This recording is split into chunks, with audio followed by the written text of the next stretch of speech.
Hello friends and welcome to the first of our immersion focused playthroughs. If anyone is new here, my name is Kyle or theRandolfski and I am primarily a Twitch streamer who plays a lot of strategy games and focuses on the role playing elements as well as immersion when possible. If you would like to see more, there is a link to my Twitch channel in the description as well as an invite to our Discord. We will as always be focusing on role playing as the character in question, using their traits, personality, previous decisions and their experiences to impact everything they do.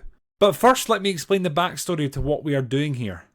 We play in a world in which a, quotations, lost legion has set up trading posts and has been cut off from communication with Roma, which they still assume to be the seat of the Roman Empire. For centuries they have attempted to remain isolated from the locals and maintain their Roman ways and religious holdings, all the while the foothold they had over their coastal provinces is wavering. Now, scattered and divided, the Rex of Nova Roma, Kylanius Randolfica, finds himself the great hope of his people. The sole son of his dynasty, he has been ascended to the throne. He finds himself with the weight of his compatriots on his shoulders. He returned home to the Rex of Nova Roma after deciding he wanted to experience the world, after adventuring around the known or rather unknown region of what we would call India. He returns educated with expertise in administration as well as an excellent grasp of Roman culture and religion. However, he is now faced with a situation. Where has contact with Roma been for centuries? Should they be embracing some of the local customs? Are they even considered Roman anymore? He will cement the decisions of the Roman enclaves that remain. And of those enclaves that remain, here is a map showing their locations, and here is another map showing each of the rulers with said location. Duxhano Horn is the most western of the remaining enclaves, and does maintain some contact with the faltering capital in the region. An individual who excels in diplomacy and the ways of the Roman religion of the past. Just off to the west of the capital province we have Comes Maximus Decimus Meridus, a young heir who is diligent yet gluttonous and finds himself with a massive knowledge in all things building, architecture and the arts. The most northern of the remaining enclaves sees Dux Lucius Adronicus rule with a wealth of information. Considered one of the leading scholars and a walking library of knowledge, he is considered the father of the Roman way in the area. Unfortunately, he is in his latter years, but he does have multiple children ready to step up and take his place, cementing his dynasty's future. Now that you are familiar with the cast of this adventure, let me show you the changes the mod we are using implement. It is made by our very own community member Defondle. It's a simple mod.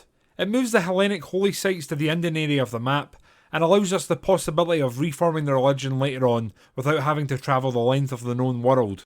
We start off holding 2 of the religious sites on our island fortress, with one nearby on the mainland and the other to the northeast, unfortunately no longer within our religion's control. But without further delay, let us begin the adventure. We have literally started. I moved on a few days just so I could let the characters generate in terms of wives etc using the mod. And I've got to the 22nd of January. So, in here, we have an event already. Barely done anything. You can see that my guy is an absolute unit there, towering above everyone else. For the record, I did model his face on me. I have a portrait and a DNA that I've basically created for all streams so that I can throw myself into the Let's Plays and the streams when we do them. So that's what I'm using. So, saucy readings. Lately, I can't help but notice the gaggles of giggling maidens and the unusually austere warriors gathering in dark alcoves to listen, enraptured to a book.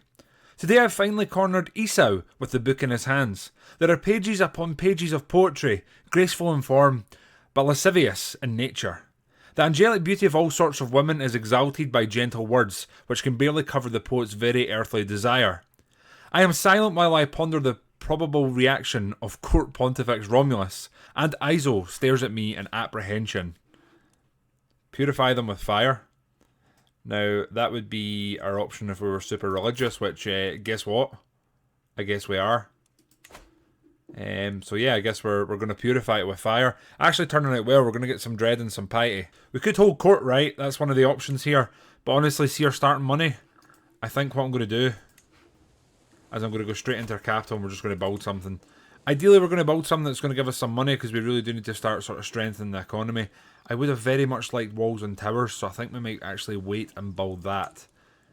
In the drop-down menu, we could take a concubine. I don't think I'm going to do that yet. And then over here, We could technically hold court, but I think we need to spend the money on our economy just now.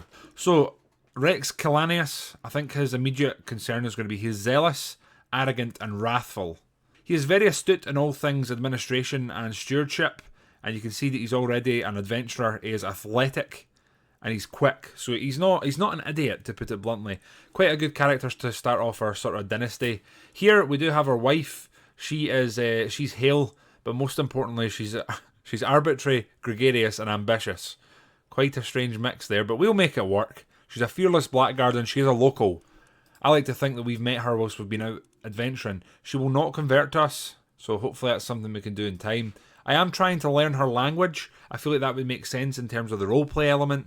And as it currently stands, we have all of the holdings in our possession, bar the county of Rohana. It's the only one we don't. We've gave the rest away. I have renamed 2 cities. Firstly, we have Nova Roma and Nova Carthago, the 2 sort of adversaries of the early Roman era. I felt like it makes sense for them to be sort of named here. Nova Carthago is probably going to be our main sort of coastal settlement, and you can see Nova Roma lies in the heart of the land with one of our religious holy sites here. So hopefully at some point in the future we will build this, but time will tell. So we have 2,500 men. Kylanius Rex is on the throne. Would we immediately look to declare war? So we could try and get a foothold on the sort of continent here. We have started with quite a bit of retinues here. We've got two skirmishers, we've got 1 unit of pikemen, and a full unit of onagers. That is a nice start there. But I think we're going to immediately go in here and we're just going to attack and try and get a foothold here in the south and make our way onto the sort of mainland. Let's commit. Raise the troops for the very first time. I think I'm going to lead them myself, and we'll go say hello, right? Let us go, friends, into the new world. You can see we're making 1.2 gold a turn. That is completely fine by me. And are they actually coming to meet us? Are they trying to embark? Nope, they're running away. We'll chase them down. We'll try to siege their capital. That way, you know, they have to come to us. So we're sieging this. I'm happy to just continue sieging this. They don't seem overly interested in engaging with us. I think what we'll do is we'll attack. We'll take this province. We'll attack. We'll take this province in the south. That way we've got a foothold. And then I'm going to look internally and see what we can do to strengthen ourselves going forward. No player heir, I know. We'll do something about that. I'm already ill. Send for the court physician. This could be a very short playthrough if this goes the way that I don't want it to. Apparently Maximus is quite experienced. We have Maximus here. He is quite experienced, actually. Or we have this chap. I think we'll go for the more experienced of the two. This is going to cost us 50 gold. It's going to set us back. It should secure our dynasty doing this in terms of a capable surgeon. We're a little brighter. Maximus has he's reduced our disease symptoms, which is excellent. My plan here and why we're taking this is that we'll be fighting mostly on the mainland rather than in our own provinces, and we do have the choke point of dreams here. Apparently, this land bridge did actually exist but was washed away in a really bad sort of storm / hurricane only a couple of 100 years ago. So, very interesting thing that I was completely unaware of. And just like that, as we talk about storms of the past, the storm of our ill health leaves us, and we are glad to be well again. The capital is ours. The war is over. We've captured him himself. Enforcing demands. Thank you very much. So we have the first successful conquering. We've taken some prisoners. We are above the domain limit. So what I'm going to do here is grant this. Now we're going to think as a ruler. We've taken a new bit of land on the mainland. We probably want to try and find someone who's zealous. Someone zealous would have been excellent. That is not an option. So I guess we'll look for someone who's reasonably content. And will probably, more than likely, not cause too many problems. So this is actually the woman. It's a woman who's the comitas. We have a woman here who's actually the comitisa of Rohana, which is down to the south. I would like to give this to someone else, but I'd like to give it to someone that's going to convert. He is content, lustful. He's a bit of a scrapper. He's a bit of a warrior. I'm going to grant that to him, but then I am going to immediately ask him to convert. And we're going to hope that he says yes. 48% is not ideal. We'll see what he says, but we've got our first new holding. Now, I'm not going to mess around here. I think we're going to immediately just chain war this. We're going to go in here in the bottom and we're going to get our foothold like we said. So, we're raising the troops. We are using a lot of prestige, but this is part and parcel of what we're trying to do. We'll immediately head here and hopefully head them off. This is a very thin sort of hot gate style area they have, so we should be able to head them off. We already have a faction against us. That's how you know you have got a good gameplay. And he has in fact converted to our ways. That is excellent. That means that should be much quicker in terms of conversion. I'm going to move the gang up here. We're going to leave the perfect amount of troops to siege this, and then we're going to go straight for the capital. So here, we'll leave the besiegers, and we're going to move the rest of the party up, and we're going to siege the main holding. We're going to take attrition passing through this, but there's not much we can do about that at the moment. Our gold is actually slowly increasing even when we're at war, which is excellent, and I dare say if we dropped our armies we'd be making quite a killing in terms of income a month. I think they're going to come and attack us here. I think what we're going to do is station these troops and then bring some of them back. We need to be very fast about it though. Let's do that. I'm hoping when we move these troops here that's going to head them off, stop them from coming up here. It does look like they're coming to say hello. They can't go round us. If they want to come here, they're going to have to fight us. They'll have to make their way through us. They've changed their mind, which is excellent. I think once we've captured this, we'll maybe send this combined army after them. So leading here, we do have a flexible leader, which is this chap. Will he convert? The answer is no. I think it's going to be a very, very slow build-up game. And what I mean by that is if you look here, we're going to convert them to our culture in 7 years, that's great, but look at the conversion of religion. 0.5 out of 100, 255 years. I'm sure it won't actually take that long, but that is pain. That is pain. That is now taken. I'm going to move the gang up and we're going to go chase them down. Prisoners taken in siege. We will absolutely use that to make money. With that prisoner ransom successful, we go to the capital. We are going to immediately build walls and towers, and we begin the construction process. They're being chased down. I think we're just going to continue chasing them, and I assume they're going to attack our forces here. So if we follow a path, we should arrive in time to stop them from hopefully taking it. There may be a couple of weeks ahead of us in terms of movement. I think our army could hold out. It's the same, we're going to win. We've captured this settlement. They're just going to be defending here. We do need the reinforcements to get here as soon as possible. The battle is taking a turn at the moment. You can see our reinforcements should just about arrive in time. Here they come. Nope, they're going to be just too late and we're going to engage them in a second battle. Not ideal, but the main body of our army's caught them now and I think they're in trouble. Our champion Romulus. Oh no. Our wife is now pregnant. That's excellent. That is excellent. So another thing I'm going to be doing in this playthrough, and I do in all my playthroughs, is I am open to name suggestions from yourselves. Obviously, with this being episode 1, I won't be able to take any because this will be pre-recorded. So if you do have suggestions for the future, please hit me with them, and I'll do my best to implement them in terms of naming children. We also here, as you can see, have an absolute mass of settlements to name. We've got 1, 2, 3, 4, 5 settlements to name. We can rename provinces, so if anyone has suggestions, please hit me up. If they're just daft, I probably won't implement them. I'm trying to sort of maintain a level of roleplay, so please chuck them at me. So now, sorry, I apologise. We actually do have one concubine. She's currently pregnant. She's nothing special, but she keeps us happy on the side. And now you can see that our actual wife is pregnant. She will not converse. So I guess all that's to do is feel excited about the fact that we have 2 children. There's 2 children coming. We can disband our armies because the war is over and we'll enforce demands again. And we're feeling good. We're feeling very, very good. So this one, I think what I might do is grant this to someone else who is also content with decent stewardship. So he's not really decent, but we'll make it work. So Vikram Abahu, we'll give that to him. And we're going to try and convert him to... Oh, sorry, he's already Romanic religion. So that's excellent. We'll deal with that. I wonder if these victories have put that's went up. That's actually went up. Oh dear. We are going to have to increase control in these, so I should probably move my marshal over to do that. Here, what I think we'll do is we'll hold court now. It's going to cost us 100 prestige. Let's do that now. So we're sitting on our throne, we're awaiting everyone, we look very uncomfortable, we're far too large for that cushion, but we're going to make it work. Let's gesture the line to begin the process. A peasant steps forward carrying a petition. My liege, I come to you as a representative of the Sinhalas from the castrum of Kylania. The peasant briefly pauses his rehearsed speech. Our plea to see an important monument of our culture restored was ignored by the Baronissa. She is actively hindering us from rebuilding. My liege, allow me to explain. Elia interjects in a panic. This monument makes a mockery of our culture. It depicts Romans as monsters. Surely you can see why I would oppose the restoration of such a hateful monument. So I've got 3 options. One of them because we are quite literally lazy and don't care, is we can just say, how dare you make a mockery of my people. We could give approval and give them some cash, or we could refuse it. I think we're going to say, how dare you mock our people. Okay, first one's done. My vassal Baronessa Plotia hurries to my side, her bloodshot eyes searching the assembled court. My lord, I'm sure someone in the Ragnum is out to get me. I have no evidence but suspect Barocidata. He has always positioned himself as my enemy. I beg you, imprison Sagala and put a stop to the madness. By Saturn, he must be stopped. So who's this fella? He's not of our religion. He's not going to convert.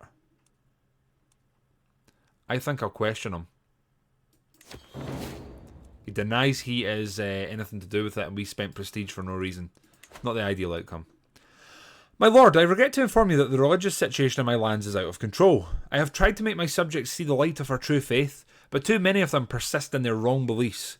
I beg of you to use your authority and power to help me. Yeah, I think we'll begin helping there and see if we can hopefully convert that over. Our business here is done. We move on, feeling fairly content with the court session that we've just held. We can divine the stars. We're going to see what the stars have in store for us. And then we're going to continue. Now, I do want to obviously bring them onto the fray as quick as we can. I could attack them and do it, but ideally I'm not just going to, conquer. I'm not just going to conquer and bring everyone under our umbrella. I have spent many nights looking up at the night sky, tracking the movements of the celestial bodies. Over time I noticed a pattern, and after days of analysis I am now confident in my prediction. The signs are clear. Hard work will lead me to great fortune in the future. So we've got dedicated worker, which has given us extra stewardship, a minus to intrigue. We're getting extra monthly stewardship experience plus 25. That's fairly thick in terms of advancing our education. We are only 22, you can see we do have some pretty powerful traits, but I wanted to give us at least a foothold and a chance of surviving here. So I like to think I've put the vibe across that we have like a ruling party of the monarchy that are Roman, and we're slowly trying to win the locals over to our way. Our conversion is still 372 years. My god. Our religion, you can see here, we do have formation fighting experts. If you want to pause these and have a read through, feel free. You can see here we're pretty well suited in terms of actual combat. Unfortunately, our pursuit is a little bit low. We're legalistic, which means that law cost from realm size is minus. Just is more common, which is excellent. There are catches to it, but that's fine. Eastern Roman legacy can recruit cataphracts. They are deadly in the latter stages of battles, and we can have extra size to heavy infantry and heavy cavalry regiments. On the other side, we have refined poetry, so to be a poet instills additional bonuses and it's more common. And we can also appoint people as a court poet.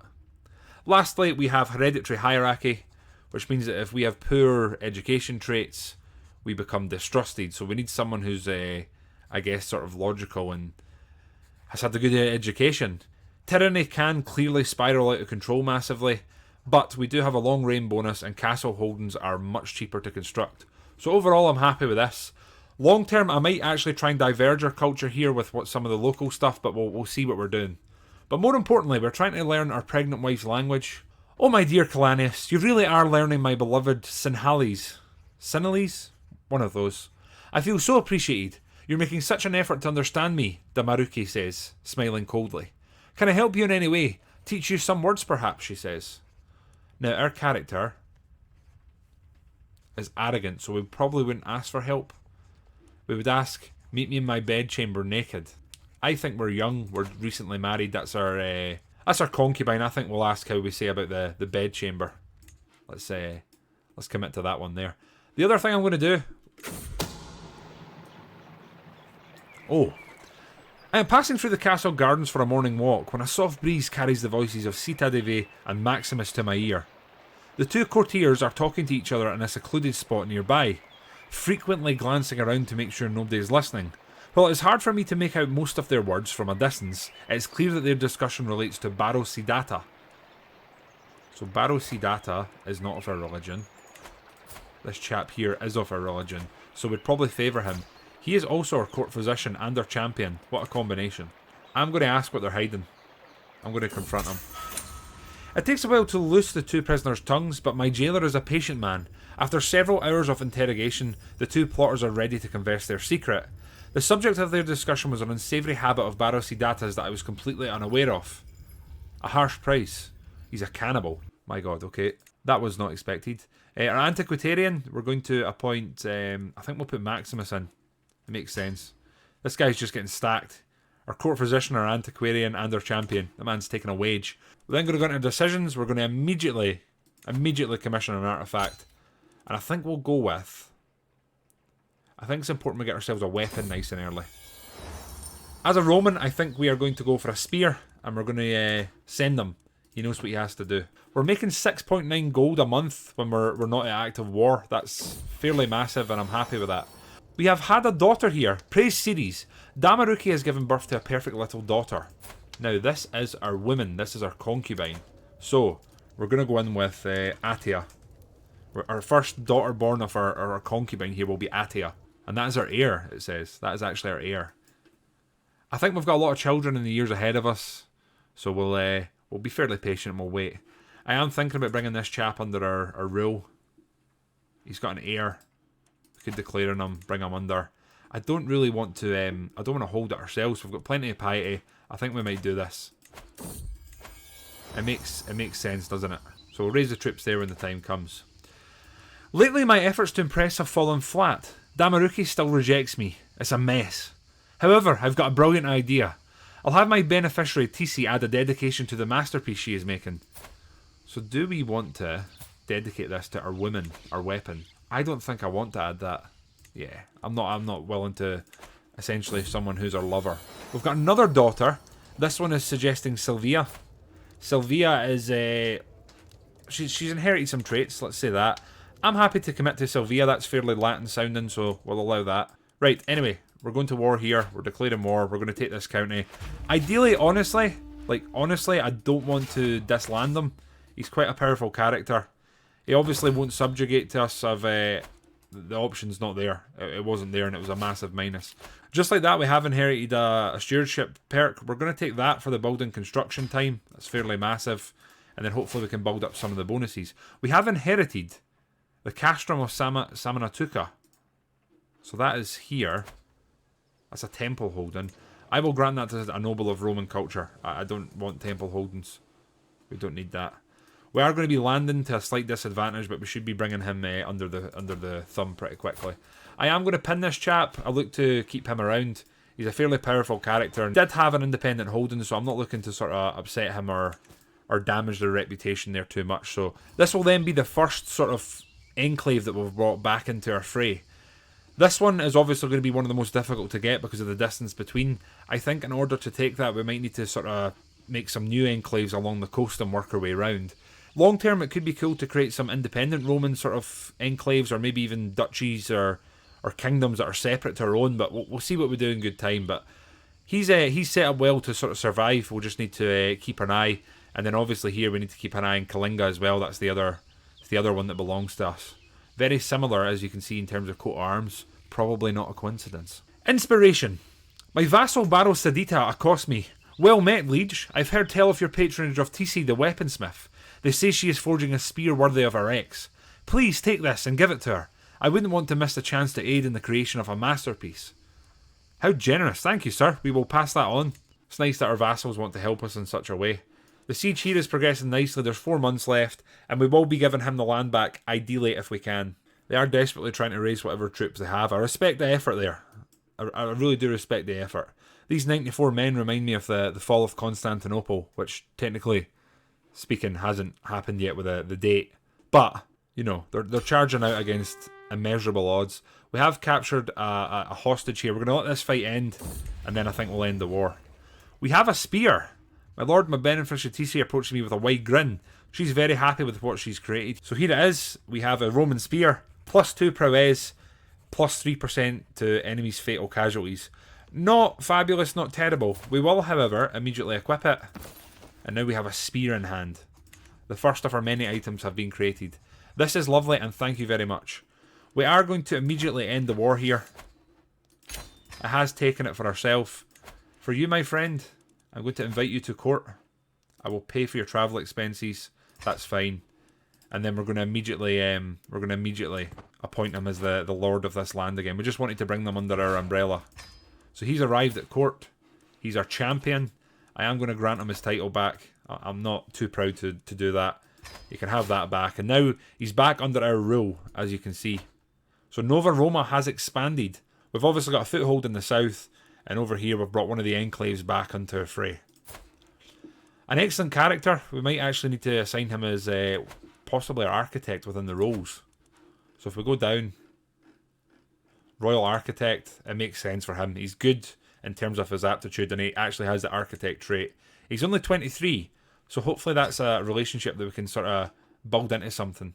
Court tutor, again, it seems like a great thing to add here. We do here have a mastermind philosopher.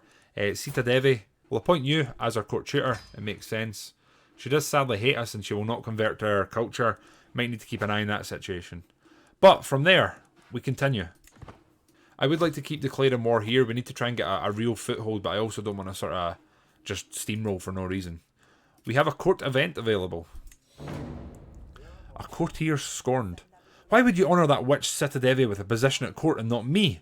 My court pontifex Vespasian is livid. Apparently he had been certain that the honour would befall him and no one else.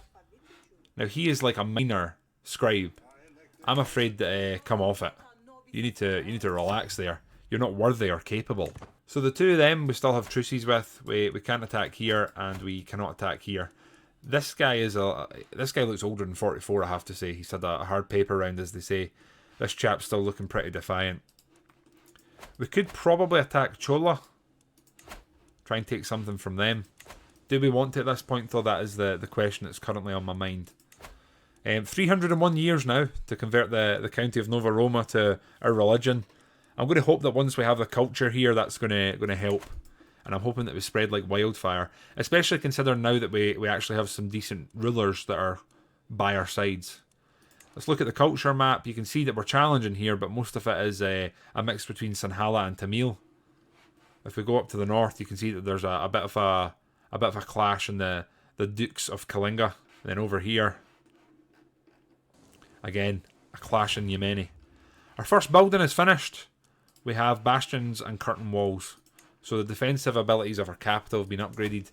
Probably going to be absolutely pivotal in the long term. So to build anything now, we need a little bit more monies. I think this is what we'll go for next. The hunting grounds, gold, defender advantage, and some extra levies. That's the next protocol for us. Far from home, a stranger is brought before me. He has been waiting outside the castle gates for weeks, my liege, my guard informs me. The man bows deeply. My name is... I'll give this a go. Ganapathadeva, your highness. I have travelled far and wide, and seen many things, but my family and I are weary of the road. If you allow us to stay, I will happily share my knowledge of the world with you, and be your loyal servant. As an adventurer, I think we'll say to him that if he converts to our way, we're happy to allow that. He also is a holy warrior. He's immediately became our champion. That is an excellent character to welcome into the fray here. I could see him possibly ending up being a commander and a ruler at some point. The carps. If it is a pond for carps you are interested in, I can build you a terrific one, my lord. The builder before me has good credentials, and my courtiers seem very excited about the prospect. You will have all the resources you need. Is that truly the best deal you can give me? I'm happy to risk it to get a small discount, and it'll give us some stewardship. Let's see if we can lock in that 30 gold price and get a little bit of a discount. We did. Excellent. And we're going to have ourselves a nice carp pond shortly. Not much more to do just now. We're basically sitting, hoping to sort of gather a bit of money. I'm going to keep him pinned here. It's going to be good to keep an eye on him. I think I would like to try and sort of increase the relationship with him and maintain a good standing. Learn language success. After lots of hard work, I finally learned the Sinhalese language. Endless hours practicing accentuation, sleepless nights mimicking inflection, countless lessons mastering intonation. It was all worth it in the end. During my efforts, I looked to emulate Damaruki's accent. I am sure that she would be impressed with my results. And of course, Sinhala peasants now respect me a great deal more. I feel accomplished. Perhaps I should send a letter and... Oh, I might try and send a letter here. I think I might try and send a letter. It was a success. Excellent. We've learned Sinhalese. Now, I think the next thing I'm going to do here is there's another culture present here, isn't there? So we've learned this language. It could be good to learn the language of Tamil. So local rulers that we might not end up at war with. This chap is... he's Tamil. So I'm going to learn his language now. We actually have a decent ability to learn. So let's try and learn a second language. Another one of the features of the new Royal Court DLC, which I guess isn't totally new at this point. A faction is dangerous, so this is peasant rabble. They are more powerful than us, but I imagine that we can probably slap them about here. I don't imagine it'll be too much of a problem. We do have a fairly high quality of troops. And their command, their quality is constantly rising. I am in fact going to pin the rest of the rulers here. I think it's going to be pretty important to just keep an eye on them. So we'll pin you, and then the final enclave out to the west, we'll pin him as well. So he's actually too far away to interact with. That is interesting. But they're all pinned now. We can keep an eye on them or their dynasty or whoever takes over. We have another new stewardship perk. This time we are going to go for centralization. I think getting increased development here is not going to be a bad thing. It'll help us hopefully in time with the conversions here. So it's going to kill us here and take quite a long time. A culture clash. Most of the commoners living in county of Pasinadesa are of Sinhala descent. Proud of their traditions, it does not sit well with them that they must serve a foreigner like myself when my neighbour Komis Senarat shares their culture and history. We can teach them the superiority. We do not care if they keep their weird traditions. I think we'd try and teach them the superiority. We are risking it here in terms of like a revolt, but I think it's worth it. The culture, yes! So we've managed to convert one place over instantly, and it is one of our holdings. That is excellent. We are about to be facing a civil war. We are now the Roman culture head. I guess that's us now got our first province. That must be the first Roman province in the game. So we're now the head of the Roman culture. What a time to be alive. We are never going to bow to peasants. We're going to put the speed down, and we're going to slap them about. We're going to raise our troops. We're going to raise them here, just off from the capital, and we're going to get involved here and start slapping them about. We're going to go straight in, clear the capital. We did lose quite a bit of men here. I dare say if they were to bond together, we'd be in big trouble, but I don't think they're going to have the time. We just need to be super aggressive here and just literally run around. We have captured the leader in the first battle. You cannot write that. Thank you very much. Revolt is over. That was a massive turn of luck there. Excellent. That was absolutely fantastic. We do have one prisoner. Let's have a look at him. He's a powerful commander. He is Shinhalan. He is a rough terrain expert and a peasant leader. Now, my good sir, what if I was to negotiate your release? We demand conversion. We recruit you. Then again, you know what? He's led a revolt against us. We should probably make an example of him. This will give us 10 dread. We'll lose stress. And we can execute him with no repercussions. And that's what we're going to do. This is what happens if you revolt against the Romans in this area. On that note, we're going to end up here. Again, I think we can all agree we've made some pretty substantial progress. We've poured the cement to what's going to be our foundation. And I think in the future episodes we'll look to sort of consolidate our position in the south here, whilst also trying to strengthen both our culture and our religion. But my friends, as I've said many times and always say in my playthroughs, I welcome interaction from you folks. If you want to name a city, a province, a weapon, if you want to name a character, let me know and I will do my best to implement it for the next episode. Again, I am primarily a Twitch streamer, so if you want to see more of this sort of stuff, my Twitch link is in the description below. Check it out if you do wish to see more. There's also a link to our Discord as well if you want to join that and engage further. But my friends, until the next one, toodle pip for now.